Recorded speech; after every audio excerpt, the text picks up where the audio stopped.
Hello everyone, and welcome to the pre-lecture for Chapter 17. Also, Happy Halloween. So in Chapter 16, we learned about different types of sample surveys and how to take them and what's the best way to take them. Now in Chapter 17, we're going to use those sample surveys and estimate entire populations. The idea of using a sample to estimate an entire population is called inference, statistical inference. And normally, when we've been doing these types of problems, we know what our odds are. We know exactly what's in the box. However, now, that's what we're trying to find out. We don't know what's in the box. We don't know what the entire population is, but we do know a small sample. And we're going to use that small sample to estimate the entire population percentages.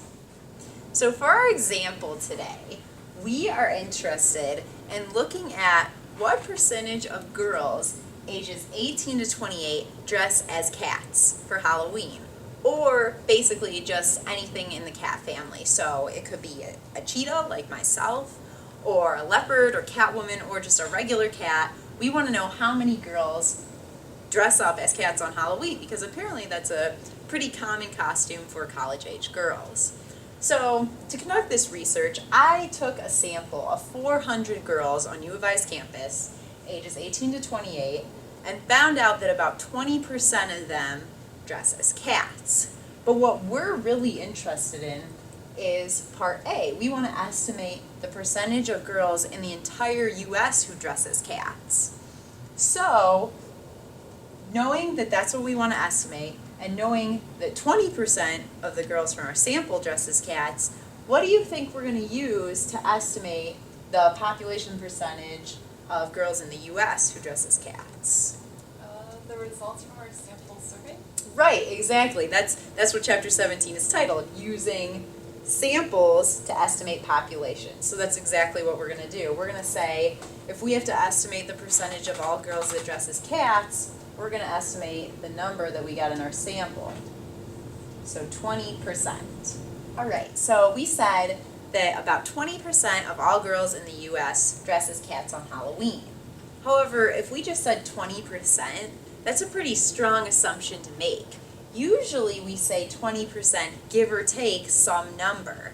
So that's what part B is asking. It says give or take what amount. So what do we usually use to find that amount of give or take, or that amount of wiggle room? Steve? Don't we usually use the SE percent? So that's exactly right. We're going to use the SE percent. Now to find the SE percent, we usually just use the formula. So does anyone remember what the formula for SE percent is? Wenli? Is it SD over the square root of n times 100%? Exactly right. It's the SD divided by the square root of n times 100%. But the SD of what? What are we talking about here? When we do these types of problems, we usually have a box, right? It's the SD of the box.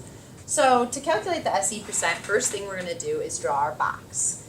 And so we're trying to figure out what percentage of girls dress as cats for Halloween. So we have either they do dress as cats or they don't. And this box that we're going to draw is for the entire U.S. population. So dressing as cats is going to be shown by a 1 on the ticket. Not dressing as cats is going to be shown as a 0. And so how many tickets are in this box? Well, we don't know the exact number of people in the U.S., but we know it's going to be a lot. We're going to have millions of tickets. But we don't know the exact number. And then we want to know what percent are 1s and what percent are 0s. This is what we're trying to figure out, but we don't exactly know that. We know what percent are 1s and what percent are 0s from our sample, but for the whole U.S. population, we're not sure exactly of the percentage of 1 to 0. That's what we're trying to figure out. So that brings us to the conclusion that we don't actually know our SD of the box, right? Because if we did the formula for SD, we would just have question mark and question mark as our percents of ones and percents of zeros. So does anyone have any idea of what we could possibly do next? We don't know anything about our whole population, but we need to use something to estimate this SD of the box. Wenli? Could we just use like the proportion from the sample that we got in the survey? So like 20%, like for 0.2 would represent the ones, and then like maybe 0.8 would represent the zeros? Yeah, that's a good idea. So we're going to use what we got from our sample survey to estimate what we have for the entire US. So if we were estimating from our sample survey, how many ones, what percent of ones will we have? We have 20% ones. Right, we'd have 20% ones, and then that leaves us with 80% zeros. So this is from our sample. So now we can calculate the SD. So the formula for the SD is the absolute value of 1 minus 0, the two numbers on the tickets, it's a 1-0 box, times the square root of the percent of ones times the percent of zeros. So just 0.2 times 0.8. So now we have an estimated standard deviation. We're using our sample to get that. So when we calculate this out, Celeste, what do we get for the sample standard deviation? We should get 0.4. 0.4. So now we're one step closer to getting our SE percent.